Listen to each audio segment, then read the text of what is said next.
I thought the same thing. You know, I didn't start smoking pot until about 5 years ago. I thought pot made you stupid. You know, I bought into it just as much as anybody did. I realized when I was like 30 years old that I was tricked. I was like, you gotta be fucking kidding me. 1974, the Heath-Tulin study. Ronald Reagan announces, the most reliable scientific sources say permanent brain damage is one of the inevitable results of the use of marijuana. Monkeys pumped full of marijuana, apparently 30 joints a day, had begun to atrophy and die after 90 days. Brain damage was determined after counting the dead brain cells of both monkeys who had been subjected to the marijuana and ones who had not.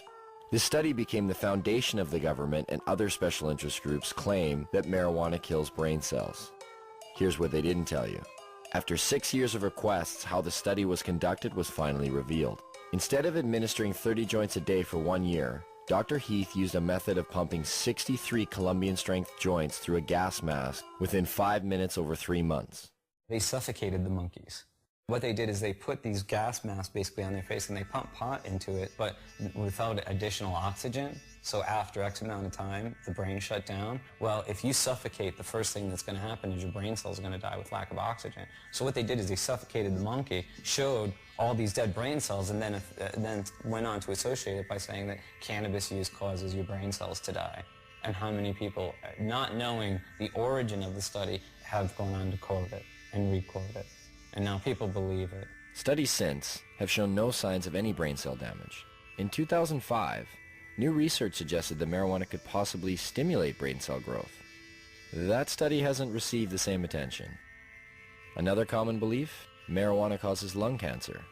In the 1999 study by the Institute of Medicine that was paid for by the United States government, they had to use words like may and should cause cancer. We've been hearing for years them trying to say that it causes lung cancer, and we say, really, that's interesting because you can't even show us one case of cancer being caused by cannabis use alone. You definitely have to do it moderately because it does paralyze the cilia, but if it's not radioactive, you're probably not going to get cancer from it. Smoking can be harmful because of the properties of smoke. Not as a result of anything in the cannabis plant, but because they're intaking heated plant matter into their lungs. People said, well, you don't know, we haven't been smoking it long enough. Look what happened with cigarettes. We've had about 4 decades, or more than 4 decades of experience. If this was going to show up, it should have shown up by now. Finally, a study came out just in the last month verifying that cannabis smoke does not cause cancer. It's different than nicotine. And the elements in the tobacco smoke do cause cancer, and the elements in the marijuana don't. There's no cases of marijuana-only smokers getting brown lung syndrome. There's no cases of marijuana-only smokers getting emphysema. Strange for a plant that's so dangerous. How come none of that? Marijuana is as bad for you or worse than tobacco? Impossible. If they had the evidence, they'd be putting emaciated bodies or emphysema, lung cancer, black lungs. They would be parading them throughout the media. They don't have one. Yet people somehow or other think that it might cause the same thing. In fact, if you look at the straight deaths from substances, a different type of picture starts to appear. The #1 killer in the country? It beat out AIDS, heroin, crack, cocaine, alcohol, car accidents, fire, and murder combined. Tobacco. That's a nasty, dirty thing to say, son. A lovely, pure white cigarette causing cancer. It gets me right here. With an average of 430,000 deaths per year, considering it's a #1 killer, it's interesting to know that tobacco receives government subsidies and is grown with radioactive fertilizer.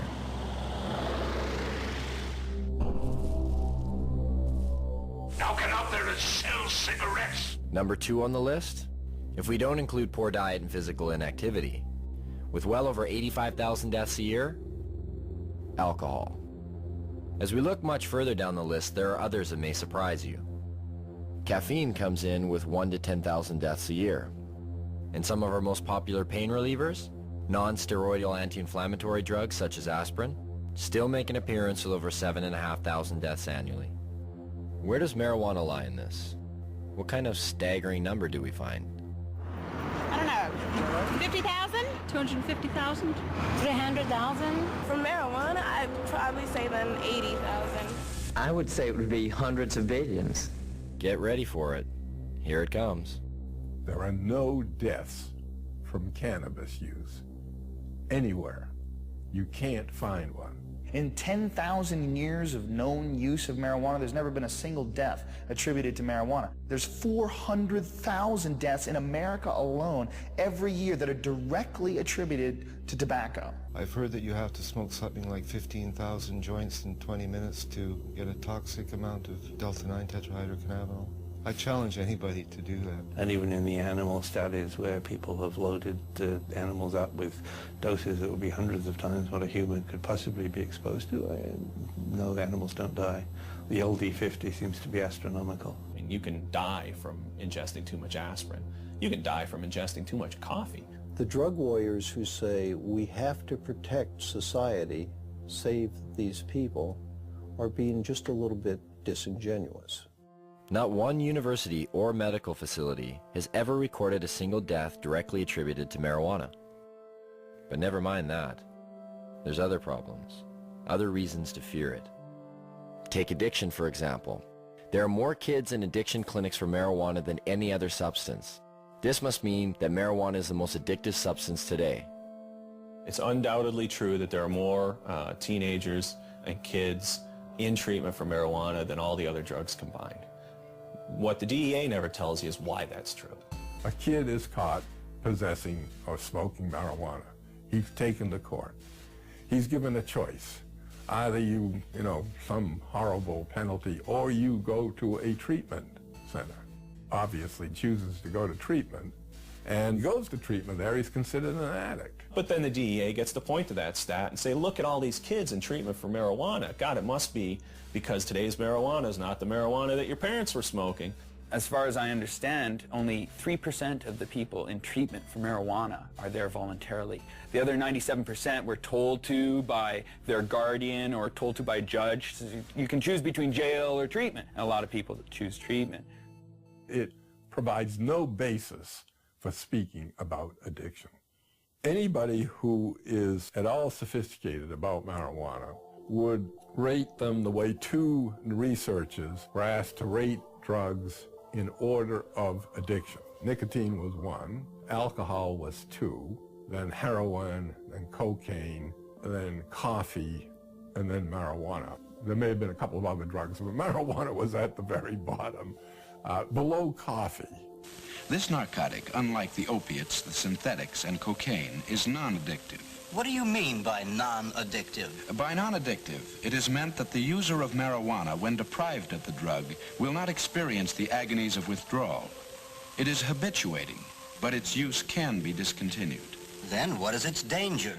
It's used as a scapegoat for covering up underlying problems in people, especially young people. Here I am, don't ignore me.